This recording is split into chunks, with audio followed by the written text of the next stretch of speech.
Introduction to security aspects of a computer system. In this video, we are going to see about the security aspects of a computer system. Security in a computerized system involves protecting all parts of the computer system. This includes the data, the software, and the hardware.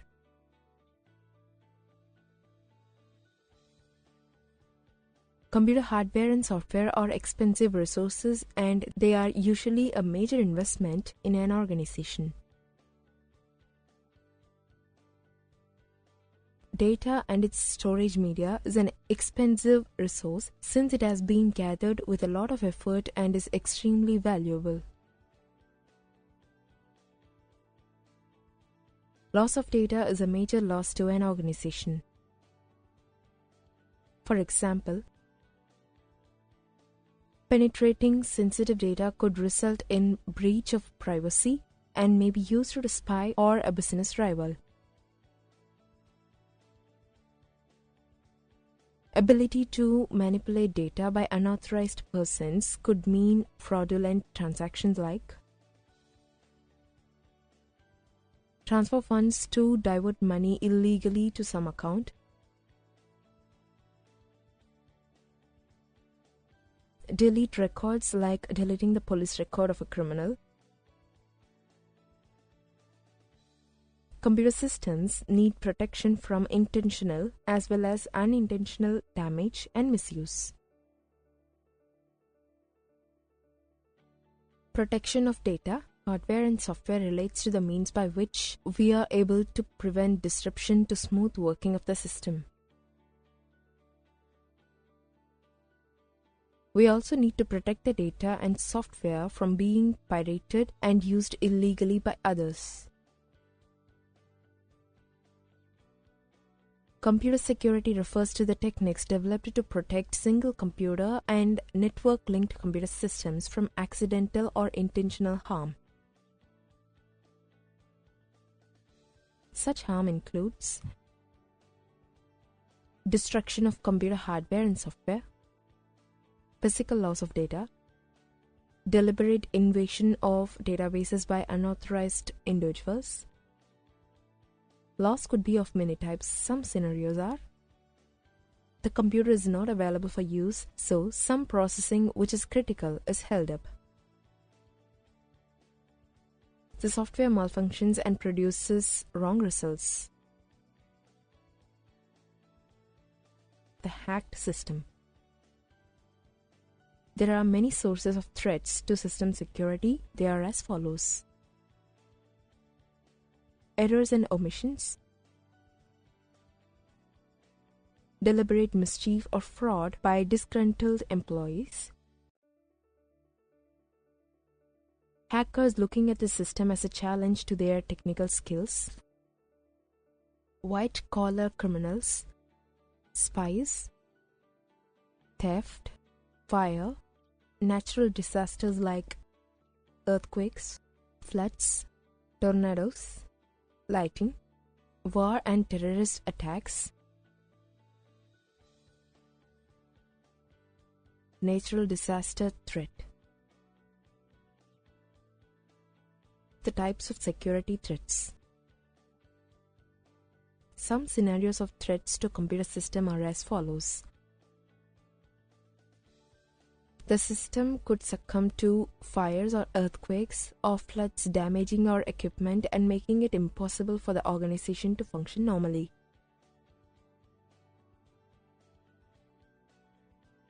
Data in the system could be tampered with. For example, in a banking system, an account holder, bank employee may transfer amounts from dead accounts into personal account and withdraw it. Confidential data may become available to unauthorized persons. Software may get stolen and used by competitors.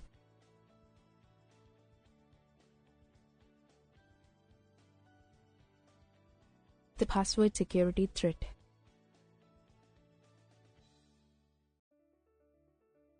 Control measures. In this video, we are going to see about the control measures. Control measures are meant by the steps taken by the organization to avoid threats and safeguard the confidential data from the intruders. There are a variety of control measures that can be taken. Control measures are broadly discussed below. Physical access control to facilities, encryption of data. Access to computer systems should physically be controlled by the use of measures like entry passes and ID cards being checked by security staff, or by checking encoded cards or voice or fingerprints of person before allowing them entry.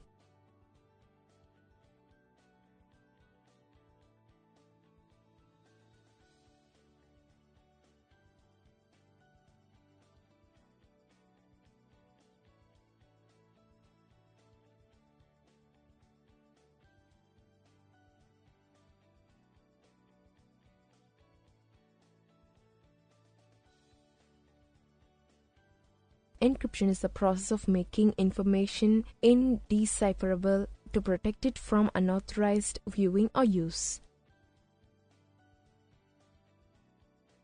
Encryption is especially done during transmission or when data is stored on a transportable magnetic medium. Encryption is usually based on a key without which the information cannot be decoded. The diagrammatic representation of security control. Security controls are classified into three types. Preventive controls are taken before the event and are intended to prevent an incident from occurring, for example, by locking out unauthorized intruders.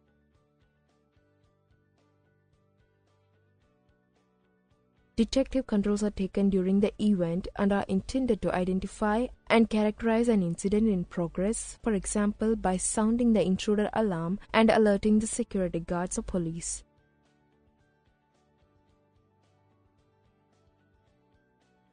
Corrective controls are taken after the event and are intended to limit the extent of any damage caused by the incident, for example, by recovering the organization to normal working status as efficiently as possible.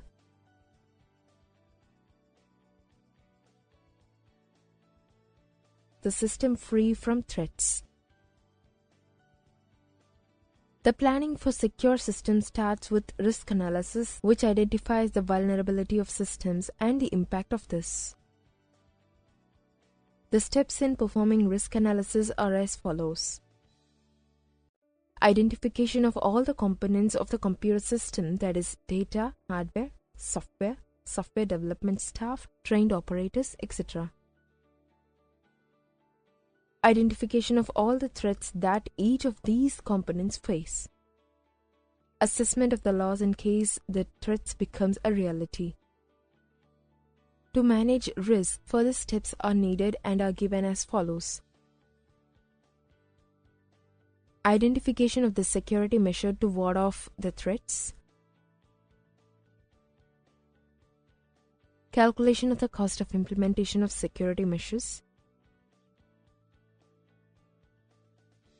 Comparison of the cost of the security measures with the loss and the probability of the threats. Selection and implementation of the security measures. Review and implementation of the security measures.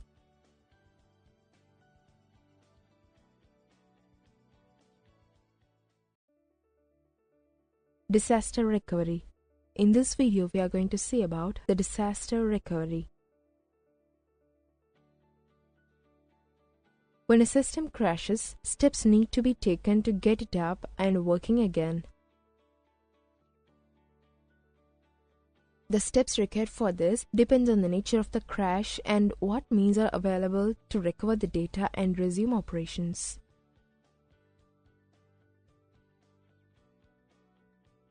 Consider a situation where the data in part of the database is unreadable. To recover from this prior valid copy of the database is loaded. then all transactions that need to be processed by it to produce the current version of the database are applied to it. This may be from transaction logs. If transaction log is not available, the transaction needs to be entered again. This method is called the roll forward.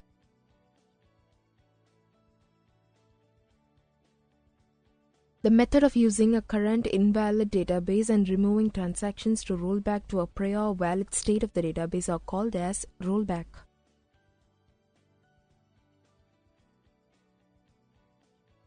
The diagrammatic representation of rollback process.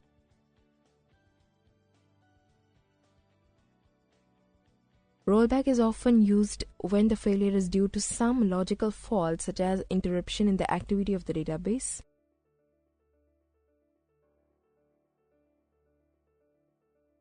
Rollback recovery is usually a feature integrated in all database management systems for recovery.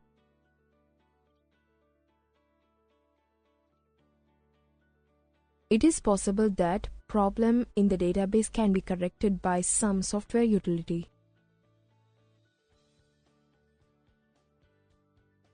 Utilities such as repair database are available for limited use in case some failure pointer and system maintained data gets corrupted.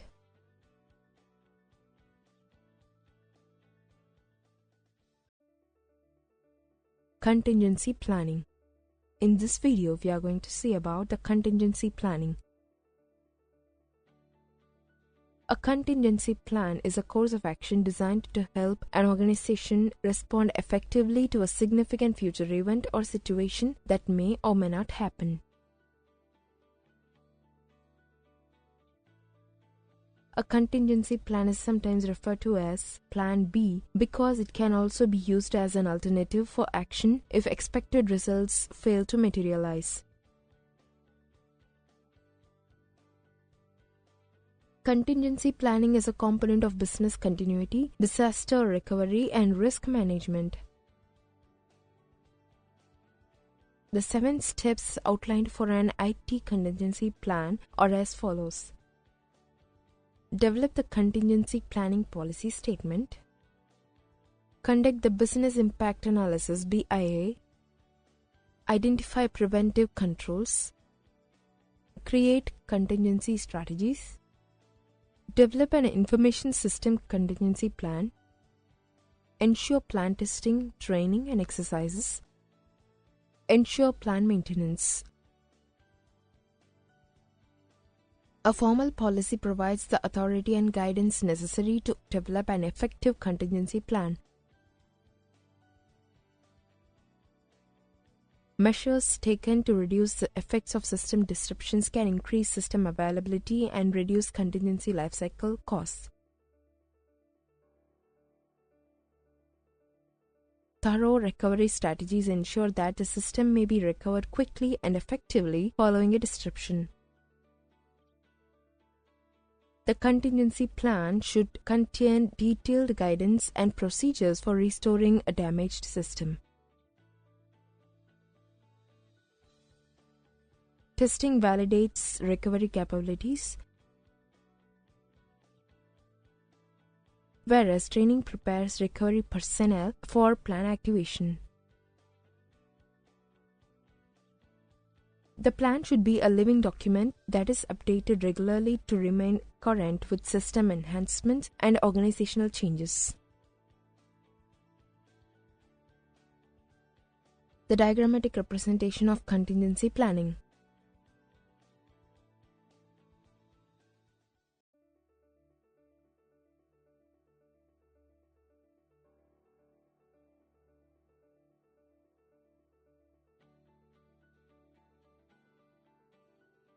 Computer virus is nothing but a small piece of programming code that attacks computer and network systems through infected data files, which is introduced into a target system through internet or disk.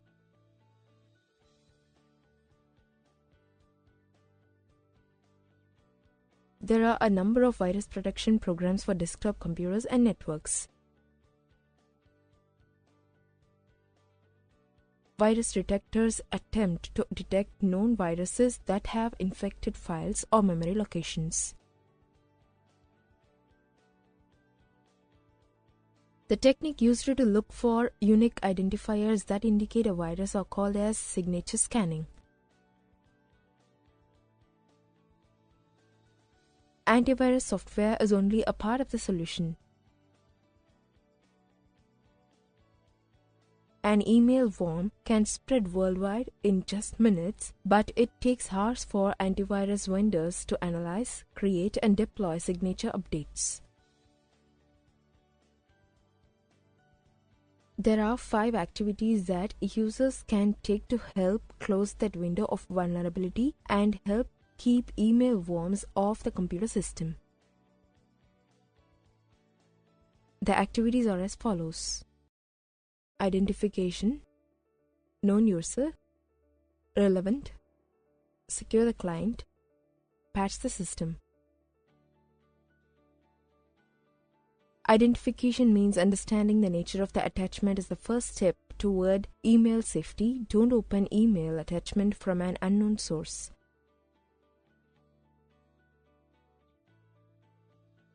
An executable type attachment should not be opened unless it was specifically requested or expected. Email worm will arrive from known person and the sender is oblivious to the viral email being sent.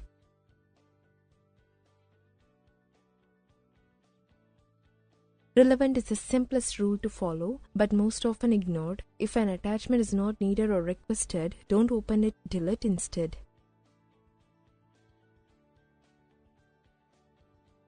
Many email worms and viruses have taken advantage of security vulnerabilities found in Microsoft Outlook. Check the internet. Microsoft provides a Windows Update site which will automatically scan the system and provide a list of recommended updates specific to the operating system.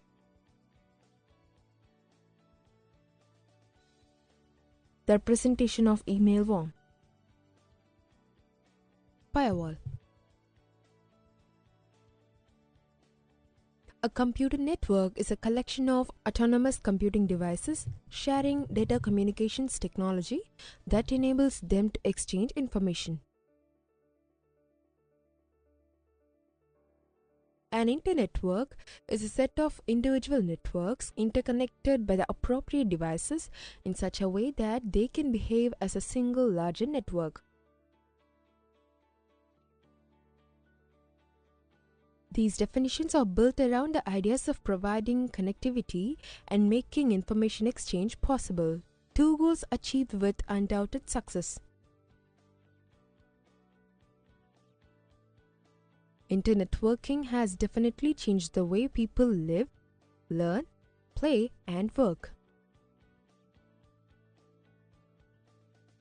This is poetic and appealing, but it is always important to remember that Internet also brings to the scene dangerous features such as anonymity, the ability to remotely control computers, and automated task execution.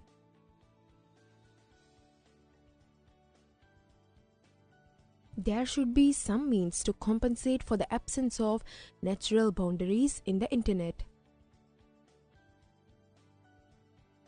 With the realm of computer networks, a firewall is a security system that lends itself to the task of isolating areas of the network and delimiting domains of trust.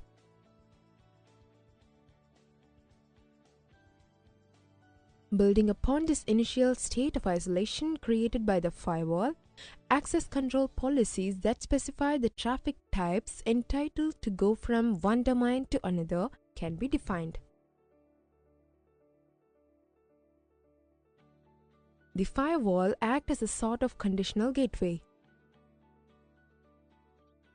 The criteria to permit traffic normally defined in the firewall policy and ideally should relate to what is stated in the security policy of the organization.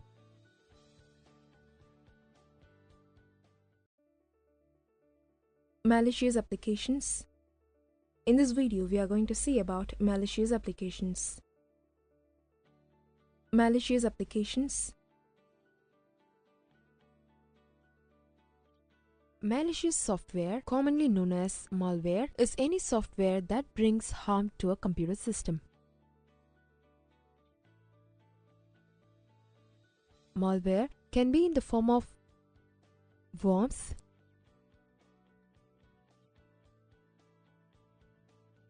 viruses,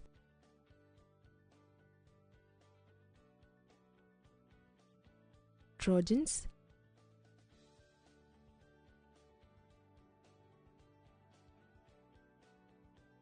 spyware,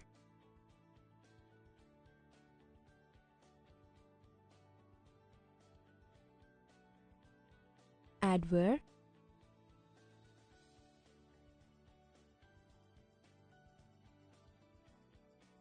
and rootkits, etc.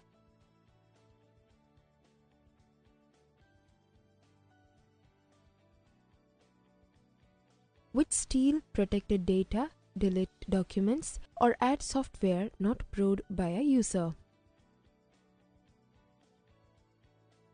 Malware is software designed to penetrate or damage a computer system without the owner's informed consent. The expression is a general term to mean a variety of forms of hostile, intrusive, or annoying software or program code. Malicious code is code causing damage to a computer or system. It is a code which is not easily or solely controlled through the use of antivirus tools.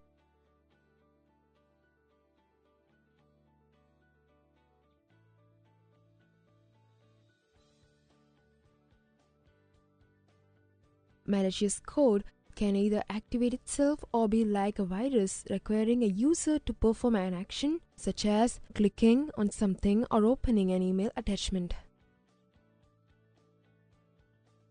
Malicious code does not just affect one computer, it can also get into networks and spread. It can also send messages through email and steal information or cause even more damage by deleting files.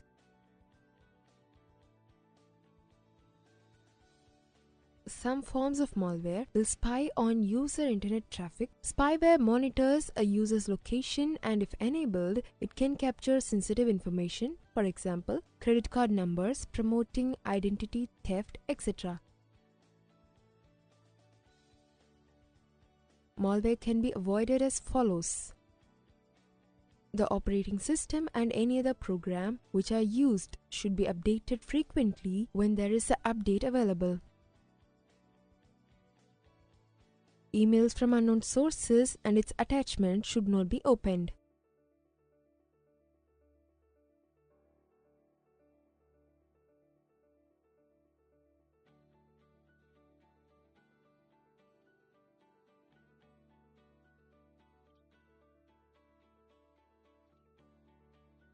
Should not click all the unwanted pop-ups when browsing on the internet.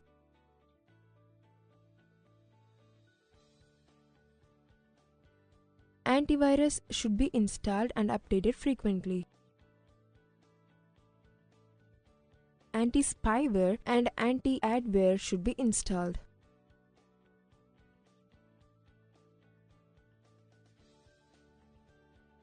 Use a web browser which is more secure and efficient.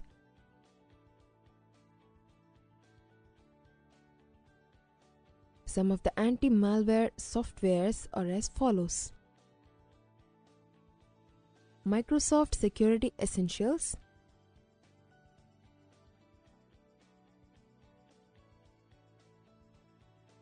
Microsoft Windows Defender,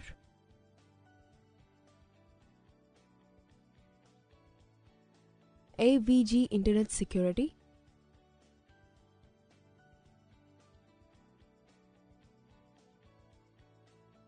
Spybot Search and Destroy freeware, Avast Home Edition for personal use, Panda Internet Security,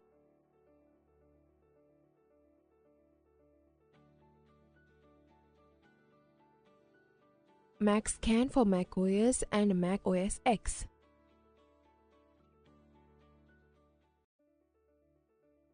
Malicious attacks. In this video, we are going to see about malicious attacks. There are a number of malicious attacks in addition to virus infestations that can affect the security of an organization's resources. Active threats include brute force attack, dictionary attack, man in the middle. Passive threats include eavesdropping and monitoring. Brute force attacks. Brute force attacks can crack any password in given sufficient time. Brute force attacks try every combination of numbers, letters, and special characters until the password is discovered. Many password cracking utilities let us specify such testing criteria as the characters and password length to try. A brute force test can take quite a while, depending on the number of accounts, their associated password complexities, and the speed of the computer that is running the cracking software. Smart hackers attempt login slowly or at random times, so the failed login attempts are not as predictable or obvious in the system log files. Some malicious users may call the IT help to attempt a reset of the account they have just logged out. This social engineering technique could be a major issue, especially if the organization has no or minimal mechanisms in place to verify that logged users. Exhaustive password cracking attempts usually are not necessary. Most passwords are fairly weak. Even minimum password requirements such as a password length can help you in your testing. You may be able to give your cracking programs more defined cracking parameters, which eliminates combinations for faster results. Dictionary attacks. A method used to break security systems, specifically password-based security systems, in which the attacker systematically tests all possible passwords beginning with words that have a higher possibility of being used, such as names and places.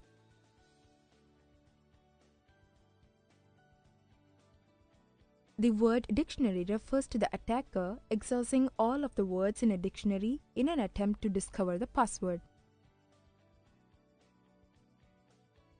Dictionary attacks are typically done with software instead of an individual manually trying each password. The most common method of authenticating a user in a computer system is through a password, and it is the most convenient and practical way of authenticating users. However, this is also the weakest form of authentication because users frequently use ordinary words as passwords. Hackers and spammers take advantage of this weakness by using a dictionary attack. Hackers and spammers attempt to log into a computer system by trying all possible passwords until the correct one is found. So, many users use a password that is the same as their username. Some users use a street name, a maiden name, or the name of a child for a password, and some use easily guessable character combinations such as 1, 2, 3, 4, 5, 6, A, B, C, D, E, or Z, Z, Z, Z, Z, Z. Man in the middle attack. Man in the middle attack involves tricking the individuals into surrendering their keys. Cryptanalyst or attacker positioned him or herself in the middle of the communication channel between two parties who wish to exchange their keys for secure communication.